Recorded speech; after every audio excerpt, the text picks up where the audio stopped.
I'm Logan Crawford, and right now on Spotlight, we're diving into the mysterious forces that shape our lives with Dave Kinnaman. He's the author of a powerful book. It is called Dark and Light. This gripping book takes inspiration from the iconic Sistine Chapel painting, exploring profound universal truths that are hidden in plain sight.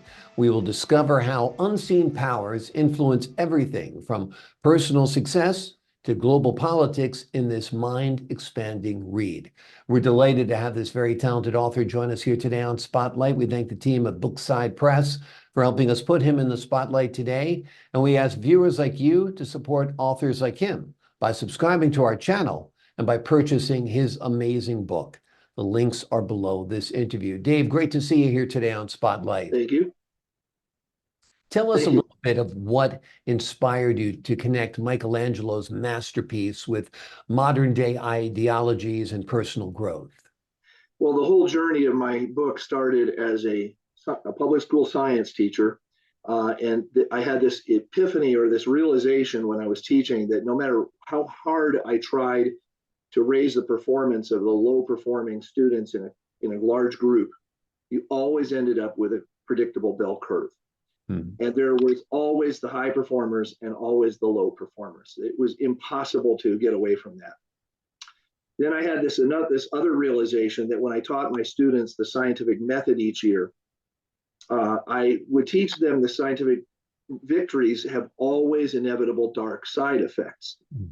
Penicillin and antibiotics, for example, always create more superbugs that are more resistant to antibiotics, and they are more deadly than the ones that we had before the antibiotics. Cars, for example, automobiles are a wonderful mode of transportation, but they've become a disastrous effect on pollution and on car deaths and injuries. There's always a dark side to every single scientific victory. So I came to awareness that there was this weird awareness I had. I said, there's got to be some mystical reason we cannot have the light side of success without the dark side of failure. And failure always follows closely behind. I came to an awareness that technology simply cannot extinguish the dark side of any more than a teacher can extinguish the dark side of failure. So that's kind of where it all began. That's the beginnings of my journey. Yeah, there's always unexpected consequences. Even when cars became safer, for example, with airbags and anti-lock brakes, people started driving faster and undid their benefits. So it is pretty amazing. What are some of the unseen forces that govern our successes and failures? Well, the unseen forces, I mean, I can give you, it's important to understand what dark and light is, because that's the title of the book. It's real important for the reader to understand that darkness is not, it is darkness as in darkness of night, but it also represents things like failure, pain, sadness, depression, poverty, hate, etc. All those things that we kind of consider the dark side of life. And then there's the words that typically describe the light side of life, like success, joy, happiness, health, peace, prosperity, etc. These are things, and so you have to understand that our world is composed of both sides. And that's the thing that we tend to not understand, is that we've seen this in the old ancient Chinese symbol, the yin and the yang. We've known about that for a long, long time, but people tend to lose sight of the fact that the dark side is real. It's not something that is, it is not something that you can extinguish. And that's kind of the essence of my book, is that the dark side is not, it's not an aberration of normalcy. As much as we hate to admit dark is bad, and it is, and it's evil, it's innate, and it cannot be defeated.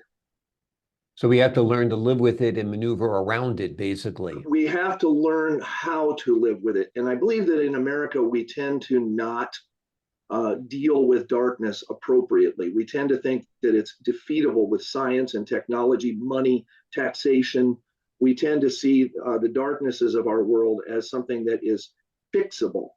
But you can't fix something that is part of the universe. It is there. So, but there are things that you can do, and the book touches on that. And essentially what you can do with darkness and light is you can separate the two. You can keep them apart, but you cannot extinguish And I use taxation as an example of that. Taxation is a way that we try to take the wealth of the wealthy and move that to the poverty. And we find that no matter how hard we try doing that, we still have poverty, because you can't extinguish the dark side. You can't extinguish it by simply pouring light into the darkness. I use the metaphor flashlight. I said a flashlight has no value apart from darkness. A flashlight only has value in darkness. In light, flashlight has no value. And it's the same with every aspect of our world. And we tend to forget how much of our world is built on this duality of dark and light. I used several examples of that. Day and night is a good example of that. Electron versus proton, which is essentially part of every atom. The gravity versus inertia, which holds the Earth in orbit and the planets in orbit. Good versus evil, success versus failure, birth versus death. There's all these dualities that must have each other in order to exist in the universe that we know. And it's a part of the structure. And if you are spiritual, you would understand that God created the universe in Genesis, and the very first thing he did was he created light and darkness, but God did not eliminate darkness. He separated it. And that's what the book's cover is the graphic from Michelangelo's painting, is God separating light and dark. God did not extinguish darkness. And I use this example. I say that you can't have day unless you also have night. You cannot have success unless you also have failure.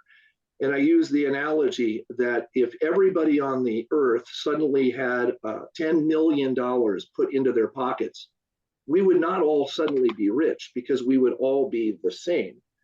Wealth is defined by poverty, and success is defined by failure. Day is defined by night.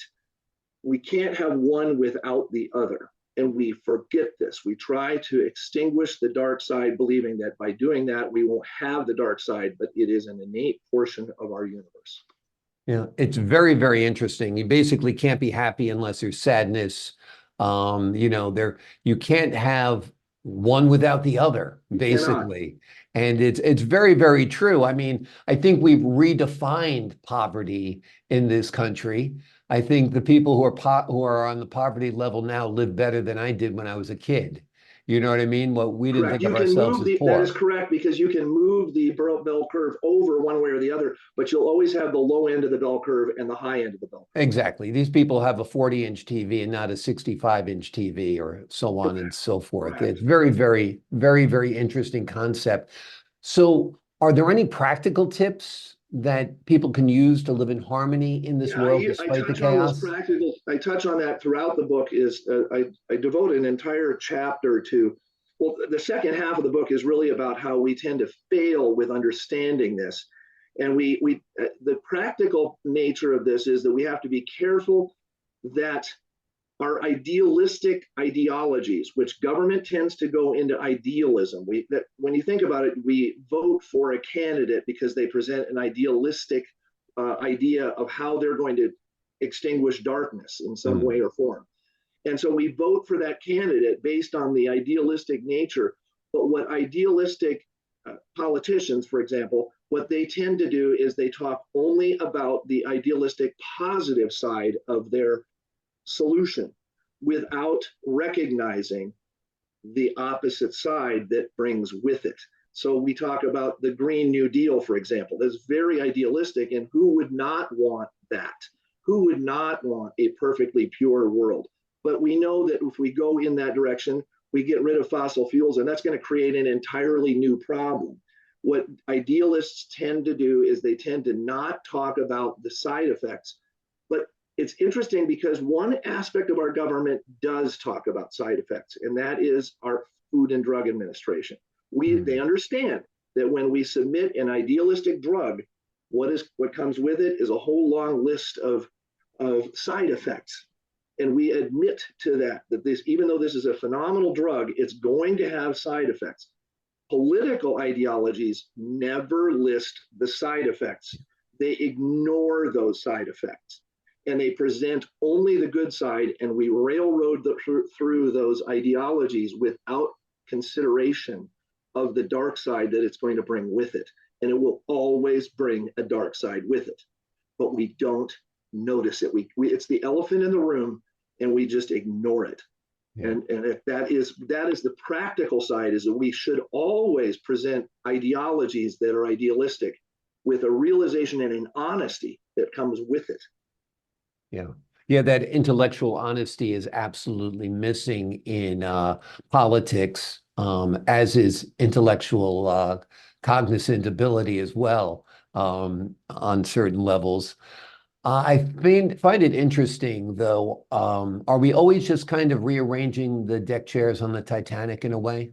Well, in a way that is true, because you think about it, 1,000 years ago, mankind was fighting the dark side of death and disease and famine and war. For 1,000 years, we've been doing it. And today, we're no better off in that regard. We still have famine, we still have wars, we still have hate, we still have all the dark side. And I can tell you that in 1,000 years from now, we will still be facing the exact same issues. Yeah. No amount of human effort can extinguish these dark aspects, but we keep trying. Yeah. But even though we try, we should realize that darkness is not something that is wrong with the world. It's evil, and I hate it, and I'm sure you do too, but it is not something that is wrong with the world. It is the way the world is structured. And that is a realization that we forget. And that's the elephant in the room that is being left behind.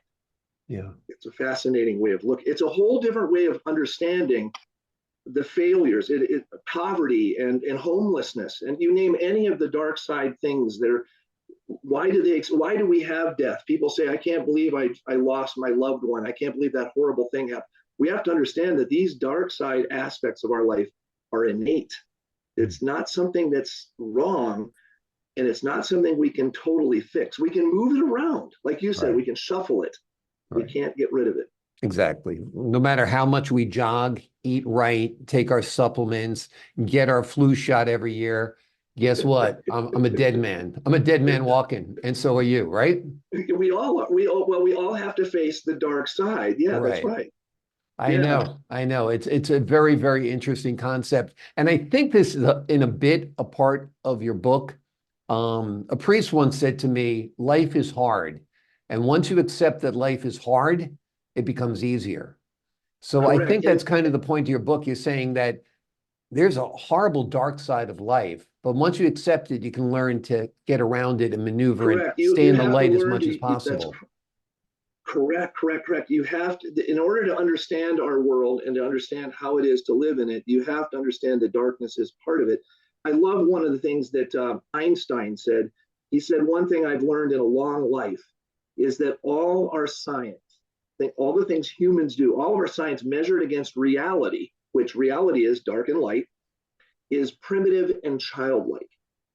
That's a fascinating statement, because one of the most brilliant minds of all of history realizes that we're not going to be able to fix these problems by just throwing science against the reality of dark and light. You can't do that.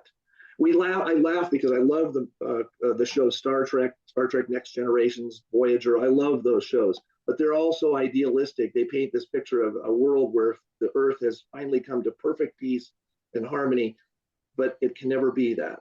Yeah. No, I agree with your philosophy 100%. Some might call it pessimistic. I don't. I feel it's realistic. It's realistic. Yeah, realistic. Agreed. And I do think, the goal of this life is to stay more in the light than the dark. And, like we said, we're both dead men walking. The best we can do is try to stay the healthiest the longest amount of time, right? Well, and what a great story that I believe kind of sums all this up is that, again, back to the book of Genesis, which again, this was Michelangelo's painting on the Sistine Chapel. Mm-hmm. But the book of Genesis, in the very first verses, God created light. Darkness was actually there, and light is more the aberration of normalcy. Mm. God created light in a dark world. But then we fast forward into the Garden of Eden, the Garden of Eden is an amazing story because God essentially said, stay away from the dark side. And there was a dark tree in the center of the Garden of Eden. And I know that some people are not spiritual, but it's a phenomenal metaphor for how we are really supposed to handle darkness. And it is stay away from the dark. In other words, separate it, just exactly as God did, as the picture depicts. Separate darkness, stay away from it. It's there. You cannot get away from it. Just stay away from it the best you possibly can. That's really the message of the first book of the Bible is there's evil and there's darkness. Stay away from it.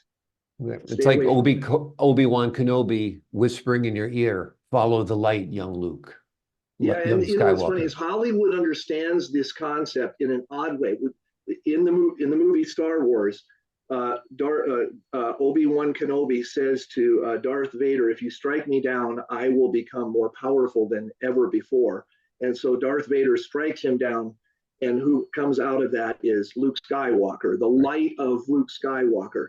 Yeah. And Hollywood also uses the analogy in the movie Batman with Heath Ledger, where he's playing the Joker. And the Joker says to Batman, he says, I would never kill you. I need you.